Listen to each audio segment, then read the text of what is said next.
On March 12th, RSF, also known as Reporters Without Borders, opened the doors to a most peculiar library. It contains works from countless journalists from across the world and can be visited from the comfort of your own home. In fact, all you need is a copy of Minecraft.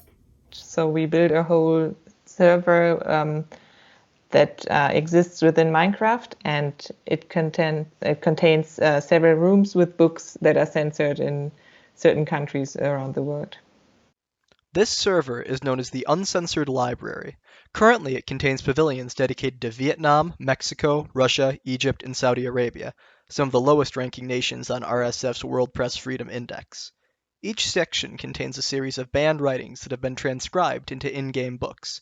In some cases, like the Saudi Arabia room, visitors can listen to audio recordings of these writings in both English and their original language. And that we have content from Egypt there, because it's very dangerous for people there to to publish their articles and their opinion. We didn't say, we don't say the names of the people, of the journalists that we publish there, so everything is anonymous. But the content is also about the internet laws in Egypt and how the government tries to restrict free opinions. The library's Mexico Pavilion is dedicated to a series of deceased journalists that were killed in the line of work. Their likenesses have been translated into in-game portraits that hang over samples of their works. I mean, it's the deadliest country in the world for journalists, where there's no war. So we wanted to show that lots of journalists censor themselves because they are scared that they will be killed in Mexico. And we also wanted to put attention on the journalists that have already been killed. RSF hopes that the library can be used as a sort of workaround for citizens to view banned content in surveillance states where censorship and press regulation are commonplace.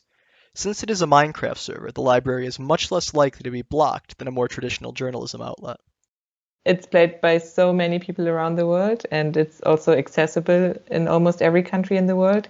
So for us, it's a new way to reach also a new target group that we usually don't reach with Reporters Without Borders. So young people that play computer games can also engage with press freedom and this topic. So, yeah.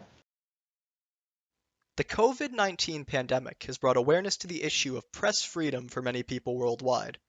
Basse believes that this newfound awareness, in conjunction with stay-at-home policies, may translate to an increased level of server activity worldwide. RSF has made it clear that they plan on keeping the library up to date as new works are published.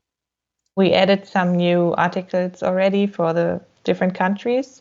We can add more books throughout time, but it's for us, it's important that we prove the content and that we curate the content. This non-traditional approach is not RSF's first foray into overcoming censorship.